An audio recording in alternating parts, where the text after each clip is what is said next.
Hello बच्चों। तो आज मैं फिर से बिहार बोर्ड की किताबों का लेक्चर रिकॉर्ड करने जा रहा हूँ।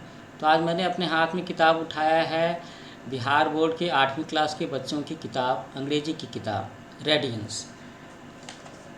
रेडियंस पार्ट 3 और इसका चैप्टर नंबर 10। ये मेरे लेक्चर के प्लेलिस्ट से छूटा हुआ था। इसका नाम है माई लैंड, मेरी धरती, मेरी ज़मीन। तो बच्चों, माई लैंड कहने का मतलब क्या है? यहाँ पे माई लैंड कहने का मतलब ये है क्या कि मेरे घर की ज़मीन, मेरे खेत की ज़मीन। ज़रा सोच करके देखो। मैं तब तक वार्मर सेक्शन आपको बताता हूँ। So there are two friends have different thoughts about their country. दो दोस्त हैं जिनका अपने देश के बारे में अलग अलग विचार है। One wants to serve her motherland after completing her studies. एक अपने मातृभूमि की सेवा अपनी पढ़ाई के बाद, पढ़ाई पूरी करने के बाद में करना चाहता है। And the other wants to leave the country and settle in another country and work there. जबकि दूसरा दोस्त जो है वो अपने देश को छोड़ करके दूसरे देश में जा कर के बसने के बारे में सोच रहा है और कहता है कि वो वहीं काम भी करेगा। So who in your opinion is better? Give reasons for your opinion. तो बच्चों, आप सब लोग जो मेरा लेक्चर सुन रहे हो, आप ज़रा बताओ कि आपके विचार से इन दोनों दोस्तों में से कौन सा बेहतर है। और आपको अपने कारण मतलब जो भी कुछ आप विचार करोगे कि पहला दोस्त अच्छा है, दूसरा दोस्त अच्छा है, उसके प्रॉपर रीज़न भी बताने हैं, कन्विंसिंग रीज़न, ताकि आप साबित कर सको। तो ये दोनों दोस्त कैसे हैं? एक जो अपनी मातृभूमि की सेवा करना चाहता है अपनी पढ़ाई पूरी करने के बाद, और दूसरा जो है वो अपने देश को छोड़ करके दूसरे से देश में जा कर के बसना चाहता है। ठीक है, तो अब मैं वापस चैप्टर के टाइटल पर आता हूँ, माई लैंड। तो यहाँ पर बात हो रही है मातृभूमि के बारे में, अपनी देश के बारे में, अपने देश की धरती माता के बारे में। ठीक है, तो पोइट का नाम है थॉमस डेविस। अब हम लोग देखेंगे कि ये जो पोइट हैं थॉमस डेविस जी, इन्होंने माई लैंड पर ये जो इतना प्यारा सा पोएम लिखा है, एक लवली पोएम लिखा है, जिसमें देशभक्ति की बातें हैं, पैट्रियोटिज्म की बातें हैं। तो क्या क्या लिखा है, बड़े सिंपल वर्ड्स में, बड़ा छोटी छोटी लाइनें हैं और बहुत अच्छे से लिखा है उन्होंने। आप देख रहे होंगे कि यहाँ पर भारत का नक्शा भी दिख रहा है इसमें। You are looking the map of India and can you locate where is Bihar? ये है आपका बिहार, दिस इज़ बिहार। मैं बिहार इसलिए दिखाना चाहता था कि क्योंकि मैं बिहार बोर्ड के बच्चों को ही उन्हीं का लेक्चर डिस्कस कर रहा हूँ, है ना। और ये झारखंड है। अभी से कुछ साल पहले, मेरे ख्याल से 15 से 20 साल पहले, ये बिहार और झारखंड एक ही स्टेट हुआ करते थे। ठीक है, तो ये जो पोइट हैं थॉमस डेविस, वो लिखते हैं कि she is rich and rare land, O she is fresh and fair land. तो बड़ी रिदमिक लाइन्स हैं। तो वो धरती माता को, अपने देश की धरती को, मातृभूमि को उन्होंने फेमिनिन जेंडर मतलब सी कहा है। सही बात है, मातृभूमि, माँ, भारत माता, तो इसीलिए रिस्पेक्ट करने की बात है ना। तो कहते हैं कि she is rich and rare land. वो जो हमारी धरती माता है वो बहुत धनी है, बहुत संपन्न है और बहुत ही रेयर है। रेयर का मतलब क्या होता है? रेयर का मतलब होता है ऐसी चीज़ जो बहुत कम मिलती हो, बहुत मुश्किल से मिलती हो, अनमोल सी हो, है ना। O she is fresh and fair land. तो फ्रेश का मतलब क्या? ताजगी भरी हुई होना। और फेयर का मतलब क्या है? सुंदर होना। तो हमारी जो धरती माँ है वो बड़ी फ्रेश हैं और फेयर भी हैं। She is dare, she is she is dear and rare land. तो रेयर शब्द का इस्तेमाल इन्होंने फिर से किया है, she is dear and rare land, कि वो हमें बहुत ही प्रिय है और वो हमारे लिए बहुत अनमोल भी है, बहुत मुश्किल से मिलने वाली है। रेयर कहने का मतलब होता है ना, ऐसी चीज़ें जो बहुत मुश्किल से मिलती हैं, बहुत कम दिखाई देती हैं। तो आपको अपने देश की जैसी दूसरी ज़मीन, दूसरी धरती, दूसरा देश कहाँ नज़र आएगा? जो डाइवर्सिटी, जो ब्यूटीफुलनेस अपने देश में है, जो सुंदरता है। सोचो अपने देश में एक तरफ में हिमालय जैसे पहाड़ हैं, गंगा नदी भी हैं।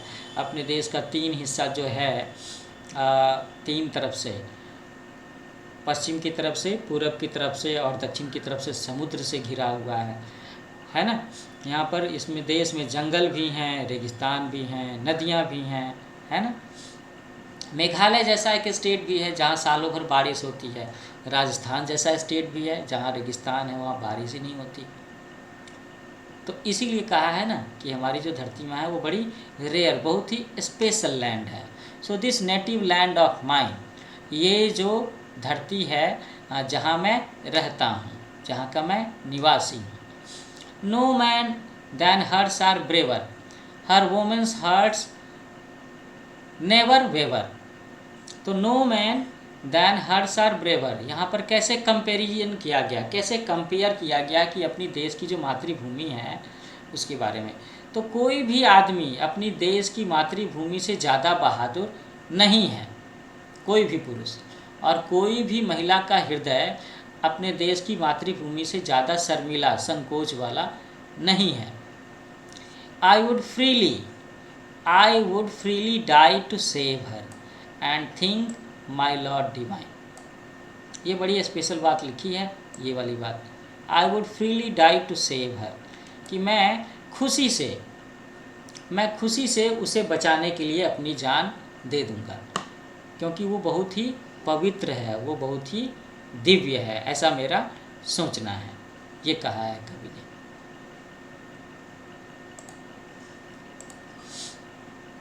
She is not a dull और cold land.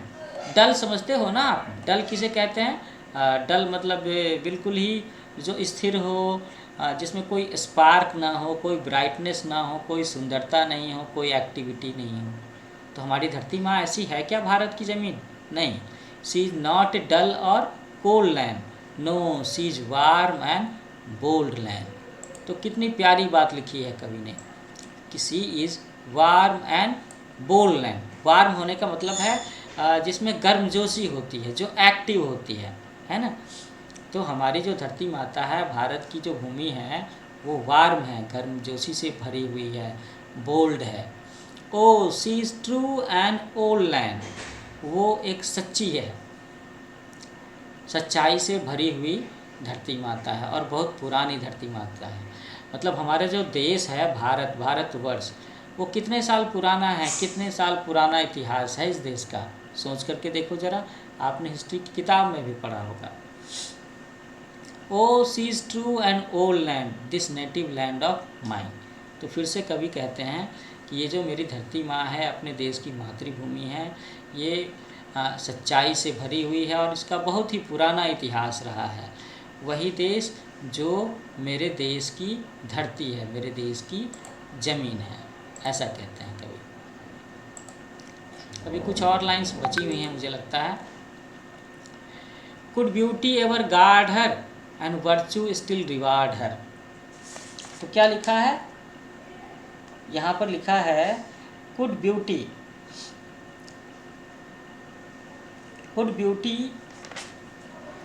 Ever guard her, कि क्या सुंदरता इसकी रक्षा कर सकती है, और जो इसकी आत्मा है क्या वो इसको सम्मान दिला सकती है।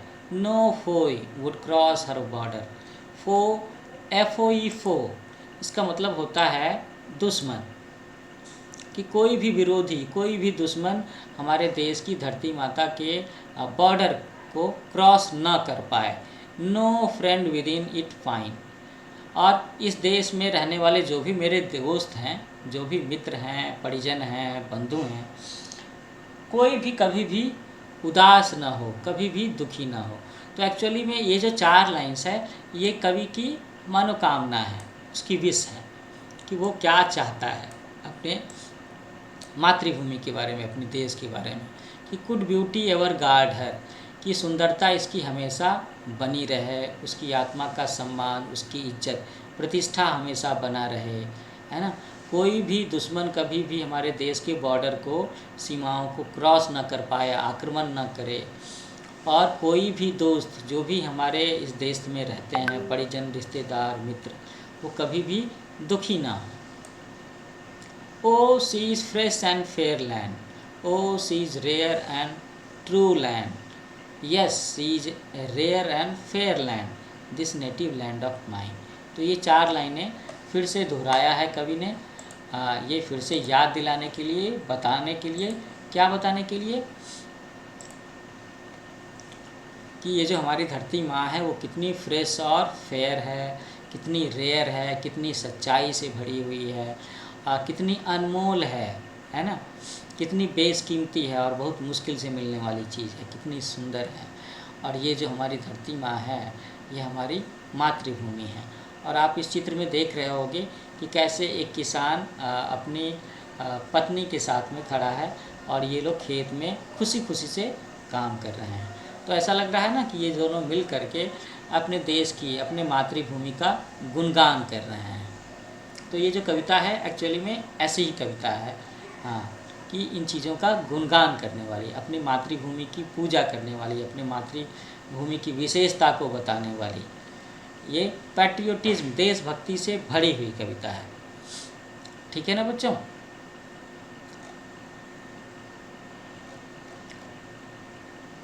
तो इसी के साथ में मैं आपका ये चैप्टर यहाँ पर ही कंक्लूड करता हूँ। आगे चल कर के जैसे थोड़ा सा मौका निकलता है तो मैं इस चैप्टर के क्वेश्चन आंसर सॉल्व करने में भी आपकी हेल्प करूँगा। और अगर इसके साथ में कुछ ग्रामेटिकल सेक्शन है, the same I will discuss also in A separate lecture. तो बच्चों कैसा लगा मेरा ये लेक्चर सेशन? मुझे लगता है आप सब बच्चों को पसंद आया होगा। और जिन बच्चों को पसंद नहीं आया है मैं चाहूँगा कि वो भी कमेंट बॉक्स में इसके बारे में कुछ न कुछ कमेंट करें कि वो मुझसे और भी कैसे लेक्चर चाहते हैं, क्या क्या बेनिफिट उठाना चाहते हैं मेरे यूट्यूब चैनल के लेक्चर से, है ना। और आगे चल कर के मैं बिहार बोर्ड के बच्चों के लिए, डीएवी स्कूल के बच्चों के लिए और भी अलग स्टेट बोर्ड के बच्चों के लिए बहुत सारे लेक्चर डालूँगा। आपको ऐसा फील होगा जैसे कि आपका टीचर आपके सामने में बैठ करके आपको पढ़ा रहा है, या आप चाहें तो इसे क्लासरूम की फीलिंग का भी अंदाज़ा लगा सकते हैं। बस बातें ये हैं कि मैं आपके साथ इंटरेक्ट तो कर रहा हूँ लेकिन ये रियल टाइम में नहीं है। आपको जो बातें मुझसे कहनी हैं, पूछनी हैं, आपको कमेंट में लिखना होगा। बाकी मैंने ये कविता आपको पढ़ाने की कोशिश की है, ये आप अच्छी तरीके से समझ गए होंगे और आप इसके सवालों का जवाब भी दे पाएंगे। आप जब भी रिवीजन करना हो आपको एग्जामिनेशन पॉइंट ऑफ व्यू से, तब भी आप मेरे लेक्चर्स को देख सकते हो, सुन सकते हो। तो ठीक है बच्चों, मेरे चैनल का नाम याद रखना, इसका नाम है न्यू एज कोचिंग। इस पर आपको आगे चल कर के और भी बहुत सारे लेक्चर मिलेंगे। इसे लाइक करो, शेयर करो, सब्सक्राइब करो और हाँ, बेल आइकन दबाना नहीं भूलना। नहीं तो अगर आपको पता कैसे चलेगा कि मैंने अगला लेक्चर कौन सा डाला है, किस सब्जेक्ट पर डाला है ना। So thank you students, take care of you and take care of your studies also. Happy learning.